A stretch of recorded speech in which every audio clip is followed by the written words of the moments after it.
नमस्कार, जय हिंद दोस्तों। मैं आपका दोस्त शुभम गिरी आप सभी लोगों का हार्दिक स्वागत करता हूं अपने YouTube channel study with Shubham Giri में। जैसा कि आप सभी लोग जानते हैं कि पिछले टॉपिक में जो हमने चर्चा की थी वो हमने कोलंबस की चर्चा की थी। कोलंबस के ढूंढने तो भारत के लिए एक समुद्री मार्ग की खोज करने निकला था, मगर उसने भूलवश खोज कर ली अमेरिका की, जिसे हम नई दुनिया के नाम से जानते हैं। ठीक है दोस्तों, और आज हम बात करने वाले हैं वास्को डी गामा की कि आखिर कैसे वास्को डी गामा ने भारत के लिए एक समुद्री मार्ग की खोज की। तो जैसा कि दोस्तों आपको याद होगा कि मैंने आपको सबसे पहले बताया था कि 1453 में, डेट याद रखिएगा दोस्तों, 1453 में जब तुर्कों ने कुस्तुनतुनिया पर अधिकार कर लिया दोस्तों, किस पर? कुस्तुनतुनिया पर। तो अब यूरोपियंस को जरूरत थी कि वो एक नए समुद्री मार्ग की खोज करें और भारत पहुंच सके, क्योंकि जो स्थल मार्ग था कुस्तुनतुनिया वाला शहर, इस पर तो तुर्कों ने कब्जा कर लिया था और वो वहां से अगर यात्रा कर ही नहीं सकते थे, क्योंकि इन्होंने कब्जा कर रखा था। और ये बिल्कुल भी नहीं चाहते थे कि जो यूरोपियंस हैं वो इंडिया जाकर के डायरेक्टली बिजनेस करें, क्योंकि अगर ये डायरेक्ट जाकर के बिजनेस करते यूरोपियन, तो जो अरबवासी भारत से मसाला या अन्य सामग्री ले जाकर के यूरोप बेच करके बहुत मुनाफा कमाते थे, इस शायद इनकी दुकानें बंद हो जाती। तो अगर आप दोस्तों देखेंगे कि जो वास्को डी गामा था उसके वहां के स्थानीय राजाओं ने काफी ज्यादा मदद की। अगर वास्को डी गामा कुछ व्यक्तिगत जीवन की बात करें दोस्तों, तो वास्को डी गामा का जन्म 1460 के लगभग माना जाता है और इसके पिता भी एक समुद्री यात्री थे जो समुद्र में यात्राओं के माध्यम से व्यापार वगैरह करते थे। तो इसने अपने पिता के ही पैसे को अपनाते हुए उसने भी समुद्री यात्राओं के माध्यम से ही अपने कार्य को आगे बढ़ाया। अगर आप दोस्तों मैप देखेंगे ना, पूरे विश्व का अगर आप मैप देखेंगे तो अफ्रीका आपको कुछ यूं नजर आएगा, ठीक है, और कहीं यहाँ पर आपको इंडिया नजर आ जाएगा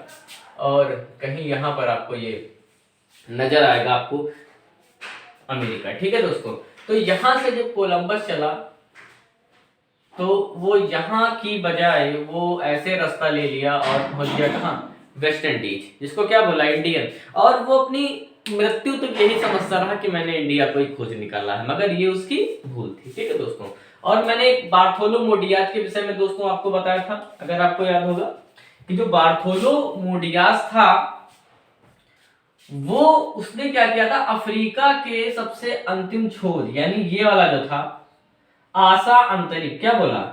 आशा अंतरिक्ष। आशा अंतरिक्ष क्यों बोलते हैं?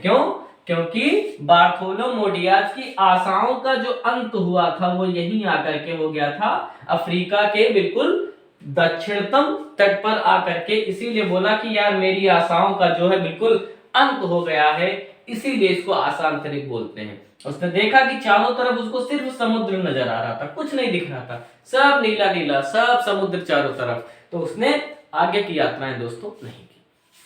अब ये गलती कोलंबस कर गए, ये गलती भाई गलती क्या कहें, इनकी हिम्मत आगे नहीं बढ़ी आगे बढ़ने की। मगर जब कोलंबस दोस्तों यूरोप से चला और यहाँ पर आकर कहीं मेडागास्कर ऐसे है, तो वो जब चला तो वो अफ्रीका का पूरा चक्कर लगाते हुए यहाँ तक पहुंचा। अब यहाँ पर जब पहुंचा तो फिर वो सहम गया कि यार आगे तो भाई कोई रास्ता दिख नहीं रहा है, हम करें तो क्या करें, जाए तो कहां जाए, फिर से चारों तरफ समुद्र। तो उसको यहाँ पर उसने लोगों से पूछा कि भाई इंडिया कहाँ है? तो यहाँ के लोगों ने बताया कि अगर आप सीधे चले जाओ तो आपको इंडिया मिल जाएगा। तो कहा कि भैया सीधे चले जाओ इंडिया मिल जाएगा, सीधे तो कुछ दिख नहीं रहा दूर दूर तक। तो इसको बड़ा सा कॉन्फिडेंस नहीं मिल रहा था कि बढ़े ना बढ़े, करे तो क्या करे। मगर वास्को डी गामा के पास भी कोई ऑप्शन नहीं था आगे बढ़ने के अलावा। तो थोड़ा सा जब आगे बढ़ता है तो मार्ग में ही उसे एक गुजराती पथ प्रदर्शक दोस्तों मिलता है। कौन मिलता है? गुजराती प्रदर्शक जो मिलता है, जिसका अलग अलग नाम मिलते हैं। कहीं कहीं आपको अब्दुल मनीफ लिखा हुआ मिलेगा दोस्तों, क्या लिखा हुआ मिलेगा? कहीं कहीं अब्दुल मनीफ लिखा हुआ मिलता है और कहीं कहीं जो है अब्दुल माजिद लिखा हुआ मिलता है। क्या दोस्तों मिलता है? अब्दुल माजिद। ठीक है, दोनों एक ही व्यक्ति है ना, थोड़ा सा नाम में डिफरेंस पैदा होता है। तो जब वो पहुंचता है, देखो इस क्षेत्र पर जाएगा तो कौन सा भारत का राज्य पड़ेगा? तो आपका पड़ेगा केरल। कौन सा पड़ेगा? केरल पड़ेगा। तो ये केरल के कालीकट तट पर पहुंचता है। कहां पहुंचता है दोस्तों? केरल के कालीकट तट पर पहुंच जाता है। और इसकी सहायता दोस्तों किसने की थी? अब्दुल मानिफ या अब्दुल माजिद ने इसकी सहायता की थी। तो जब यहां पर ये पहुंचता है तो यहां के जो राजा थे, राजा का नाम भी दोस्तों याद रखिएगा जमूरिन। राजा का नाम क्या है? जमूरिन। और इसको स्थानीय भाषा में अगर हम बात करें, मलयालम भाषा में बात करें, तो इसको समुद्री बोलते थे वहां के लोग। ठीक है, क्या बोलते थे? समुद्री। तो जब वहां पर ये पहुंचता है तो इसके पास ऐसी कोई कीमती वस्तुएं, उपहार भी नहीं थी कि जो ये राजा के समक्ष प्रस्तुत कर सके और राजा को खुश कर सके। तो जब ये राजा के दरबार में पहुंचता है तो उसके दरबार में पहले से ही मध्य एशियाई अरब के व्यापारी मौजूद थे। तो भाई राजा ने कहा कि भाई क्या करने आए हो? तो इसने सीधे से आंसर दे दिया कि भाई हम तो वहां के पुर्तगाल के राजा ने हमको भेजा है आपके यहाँ। तो भाई कहता है अच्छा, लेकिन वहां के जो अरब व्यापारी थे उनको अच्छे से पता था कि ये क्या है, ये व्यापार करने के लिए यहाँ पर आए हैं। मगर उन लोगों ने क्या किया? वास्को डिगामा के विषय में बहुत ही गलत धारणाएं पैदा कर दी जमूरिन के अंदर कि ये जो है समुद्री लुटेरे हैं, इनका काम होता है समुद्र की नावों को लूट लेना। तो जिसकी वजह से वास्को डिगामा को बहुत ज्यादा परेशानियों का सामना करना पड़ा और अरबों ने काफी ज्यादा विरोध किया। मगर वहां के जमोरिन जो था उसने क्या किया? इनको थोड़ा सा व्यापार करने की अनुमति दे दी। और इसने क्या किया? जितने भी पूरे जहाज वगैरह थे, खूब मसाला वगैरह यहाँ पर खरीदा। और जब मसाला लेकर के पूरा सामान लाद लूट करके ये वापस पहुंचता है दोस्तों। कहां पहुंचता है? वापस पहुंचता है यूरोप। कहां पहुंचता है? यूरोप पहुंचता है। तो वहां के भाई राजा बहुत ही खुश होते हैं पुर्तगाल के कि हाँ भाई वास्को डिगामा तुम तो शेर निकले, जो कोई नहीं कर सका वो तुम कर डाले और भारत के लिए एक समुद्री मार्ग की आपने खोज कर डाली। और उसको बहुत सारे इनाम, बहुत सारे शोहरत मिलती हैं, बहुत सारे पद उसको दिए जाते हैं, बड़ा सम्मान होता है वास्को डिगामा का। और पूरे यूरोप में एक तहलका मच जाता है, क्योंकि जब ये पहुंचा था ना तो इसको 60 गुना से ज्यादा, लगभग ऐसा मिलता है कि 64 गुना फायदा हुआ।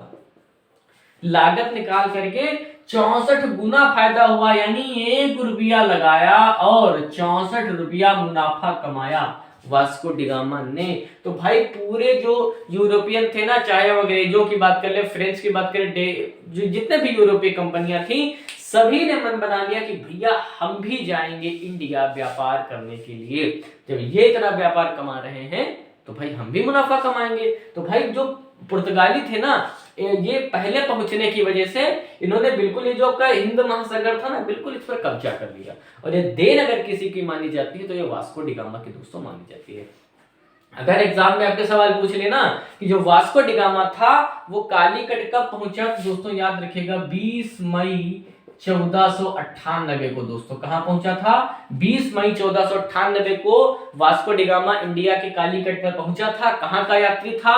पुर्तगाल का यात्री था दोस्तों। कितना मुनाफा हुआ? 64 गुना मुनाफा हुआ। ठीक है। और किसने विरोध किया? तो अरबी व्यापारियों ने विरोध किया। स्वागत किसने किया? जमूरिन ने स्वागत किया। ठीक है दोस्तों। और एग्जाम में ये भी सवाल पूछ लेता वास्को डिगामा भारत कितनी बार आया, तो याद रखिएगा दोस्तों कुल 3 बार भारत आया। वास्को डिगामा कुल 3 बार भारत आया। और ये जब अंतिम अपनी यात्रा के बाद लौटा तो 1504 के समथिंग इसको एक बीमारी हो गई थी, मलेरिया दोस्तों। कौन सी? मलेरिया। मलेरिया की बीमारी के कारण जो है वास्को डिगामा की मृत्यु हो जाती है। ठीक है। तो भाई ये वास्को डिगामा की एक कहानी थी कि उसने कैसे भारत के लिए एक समुद्री मार्ग की खोज की, यूरोपियन व्यापारियों के लिए एक दोस्तों द्वार ही इसने खोल दिया। इसके बाद अगर बात करें दोस्तों तो पुर्तगाली गवर्नर आपका अल्मीडा आता है जो आगे चीजों को बढ़ाता है। फिर अल्बुकर्क के टाइम पर, फ्रांसिस्को द अल्बुकर्क के टाइम पर जो पुर्तगाली शक्ति है वो वास्तविक रूप से दोस्तों स्थापित हो जाती है। तो आज की वीडियो दोस्तों कैसी लगी कमेंट करके जरूर बताइएगा। और आप किन टॉपिक्स पर वीडियो देखना चाहते हैं वो भी आप कमेंट करके बताइएगा, हम उस पर वीडियो जरूर बनाने की पूरी कोशिश करेंगे।